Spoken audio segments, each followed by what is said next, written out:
In this video, I'll show you how to reserve a WhatsApp username. WhatsApp is introducing usernames so you can connect with people without always sharing your phone number. This feature is rolling out gradually, so if you don't see it yet, make sure your WhatsApp app is updated and check again later. To get started, open WhatsApp on your phone. Now, go to Settings. If you're using an iPhone, you'll find Settings at the bottom right corner of the screen. If you're using Android, tap the three dots in the top right corner, then select Settings.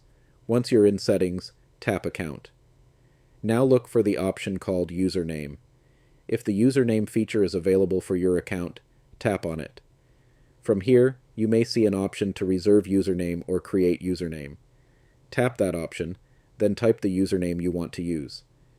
Your username should be easy to remember, but also unique to you. You can use your name, brand name, or something simple that people can recognize. After entering the username, WhatsApp will check if it's available. If the username is already taken, try a different version by adding numbers, a period, or an underscore. Once you find an available username, tap Save or Reserve to confirm it. After that, your WhatsApp username will be reserved for your account. This means you'll be able to use it when WhatsApp fully launches usernames in your area.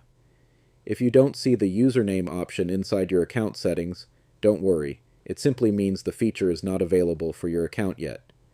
Update WhatsApp from the App Store or Google Play Store, then check again later.